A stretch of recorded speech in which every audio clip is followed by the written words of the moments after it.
কিশোরগঞ্জের কটিয়াদী উপজেলার আলিয়াখোলা নদীর তলদেশ দিয়ে যাওয়া তিতাস গ্যাসের উচ্চচাপ সঞ্চালন পাইপলাইনে ছিদ্র হয়ে ১.৫ মাস ধরে বের হচ্ছে প্রাকৃতিক গ্যাস। পানির নিচ থেকে প্রবল চাপে গ্যাস বের হওয়ায় নদীর পানি উথলে উঠেছে। চারদিকে ছড়িয়ে পড়েছে গ্যাসের তীব্র গন্ধ। এতে একদিকে যেমন মূল্যবান প্রাকৃতিক সম্পদের অপচয় হচ্ছে, অন্যদিকে সম্ভাব্য দুর্ঘটনার আশঙ্কায় উদ্বেগে রয়েছে স্থানীয় বাসিন্দারা। স্থানীয়দের অভিযোগ, অবৈধভাবে গ্যাস সংযোগ নেওয়ার চেষ্টা করতে গিয়ে পাইপলাইনের ছিদ্রের ঘটনা ঘটে। সরেজমিনে দেখা যায়, কটিয়াদী উপজেলার মশুয়া ইউনিয়নের কাজিরচর এলাকায় নদীর তলদেশ থেকে অনবরত গ্যাসের বুদবুদ উঠছে। প্রায় ১.৫ মাস আগে অল্প পরিমাণে গ্যাস বের হলেও গত এক সপ্তাহে এর মাত্রা উল্লেখযোগ্যভাবে বেড়েছে। প্রবল চাপে গ্যাস বের হওয়ায় নদীর পানি ফুটন্ত পানির মতোই উথলে উঠছে। আশেপাশের এলাকা জুড়ে ছড়িয়ে পড়েছে গ্যাসের তীব্র গন্ধ। তাই গ্যাসের বিষয়টা নিয়ে আতঙ্কের মধ্যে আছি। এটা প্রায় ২ মাসের মতন হয়ে গেছে এই কাজটার বয়স, কিন্তু এখনো নিশ্চিত দিতেছে না বন্ধ করা। প্রথম কিন্তু মাটি শুকনা ছিল, শুকনা থাকার কারণে এটা বন্ধ করছে। বন্ধ করার পরে আমরা যখন গুড়াই পানি আসে পড়ছে, পানি আসার পরে একটা চুরাই লিক হয়েছে, তখন পানি বগলায় গেছে। বগলানির পরে মানুষ বলতেছে এটা গ্যাস বাইরে যাচ্ছে। তখন কিন্তু এই তিতাস কোম্পানির লোকেরা এরা আসছে, আসার পরে এটা বলছে যে আমরা বন্ধ করব। বন্ধ করার পরে কিন্তু বন্ধ করতেছে না, কিন্তু এটা প্রেসার আরো দিন দিন খালি আগায় যাচ্ছে, বাইরে গেছে। এই বাজারে যারা এদিকে ওই বাজার রামপুর বাজার দুধ বাজারে যায়, ওরা এসে যাওয়ার সময় দেখা যায় এখানে কোদালটা খুঁজতে খুঁজতে এক এক জায়গায় খুঁজছে, কোথাও এক জায়গায় পাইছি লিক। ওই লিকের মাধ্যমে যে চিত্র রয়েছে ওইটা তারা যার মনে দিয়া অথবা বালুর বস্তাতে ডাকা রাখছে। ডাকার পরে আস্তে আস্তে কি ক্রমান্বয়ে এটা বাড়তেছে, বাড়তে বাড়তে এটা এই পর্যন্ত এইভাবে চলছে। কিন্তু আমরা যারা স্থানীয়রা আছি, অনেকে জানে অনেকে জানে না।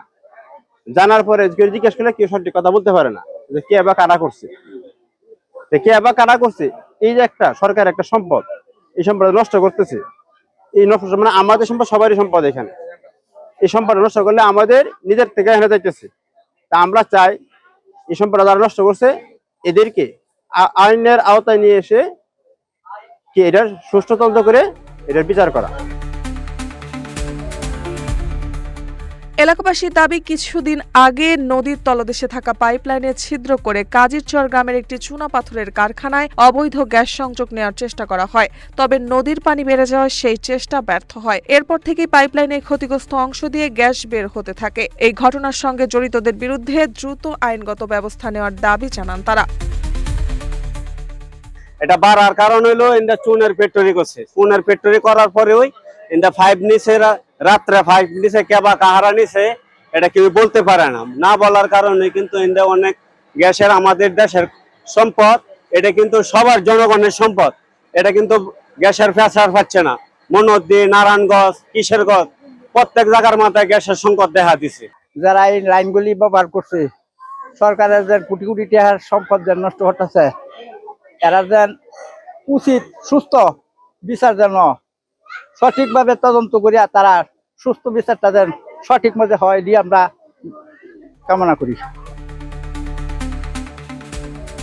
এদিকে অভিযোগের পর উপজেলা প্রশাসন অভিযান চালিয়ে ওই চুনাপাথরের কারখানা উচ্ছেদ করেছে। এ সময় 3টি চুল্লি ভেঙে ফেলা হয় এবং মজুদ চুনাপাথর জব্দ করা হয়। Titas gas transmission and distribution কোম্পানির কর্মকর্তা জানান, প্রাথমিক তদন্তে ধারণা করা হচ্ছে একটি চক্র অবৈধভাবে গ্যাস সংযোগ নেওয়ার উদ্দেশ্যে নদীর তলদেশে থাকা উচ্চচাপ পাইপলাইনে ছিদ্র করেছিল। এতে পাইপলাইন দিয়ে গ্যাস বের হচ্ছে, তবে নদীতে পানির উচ্চতা ও তীব্র স্রোতের কারণে মেরামত কাজে কিছুটা জটিলতা তৈরি হয়েছে। দ্রুত পাইপলাইন মেরামতের পাশাপাশি ঘটনার সঙ্গে জড়িতদের বিরুদ্ধে আইনগত ব্যবস্থা নেওয়া হবে বলে জানিয়েছেন তারা। মূলত এটা তিতাস গ্যাসের একটা উচ্চচাপ সম্পন্ন সঞ্চালন লাইন, যেটা মনোহরদী থেকে কিশোরগঞ্জ শহরে বা কিশোরগঞ্জে গ্যাস সরবরাহ করা হয়। এখানে একটা চুনা ফ্যাক্টরি আছে, অবৈধভাবে এটা তৈরি হয়েছে। এটা এখান থেকে এই আমাদের মুখ্য লাইন, মুখ্য এই সঞ্চালন লাইন থেকে এই অবৈধ সংযোগ নেওয়ার চেষ্টা করা হয়েছে। অবৈধ সংযোগ নেওয়ার দরুন এখানে একটা লিকেজ সৃষ্টি হয়েছে। এখন বর্ষা মৌসুম, নদীতে পানির ফ্লো অনেক বেশি, যার জন্য লিকেজটা খুব বেশিভাবে দৃশ্যমান হচ্ছে। এই খবর পেয়ে আমরা এখানে লিকেজটা মেরামতের জন্য আমরা কাজ করে যাচ্ছি। আমাদের টেকনিক্যাল জনবল, টেকনিক্যাল এক্সপার্ট এখানে নিয়োজিত আছেন। আমরা নিজেরাও এখানে আছি। আমরা দিন রাত নিরলসভাবে কাজ করে যাচ্ছি এই লিকেজটা মেরামত করার জন্য। আমরা আশা করতেছি অচিরেই আমরা এই মেরামতটা করতে পারবো। এটা লিখে এটা কত আগে সংযোগ নিছে এটা আমাদের কাছে স্পেসিফিক সংযোগ তথ্য নাই, তবে যতটুকু জানি আমরা খোঁজ পেয়েছি এটা নদীটা যখন শুকনো মৌসুম ছিল এই তখনই হয়তো এই অবৈধ সংযোগ তারা নিচে নদীর পানি বেড়ে যাওয়াতে এটা দৃশ্যমান হয়েছে। যখনই এটা আমাদের গোচরে আসছে তখনই আমরা এই ব্যাপারে ব্যবস্থা নিই। আজকে কিশোরগঞ্জের এক্সিকিউটিভ ম্যাজিস্ট্রেট মহোদয়ের নেতৃত্বে এখানে উচ্ছেদ অভিযান পরিচালিত হলো।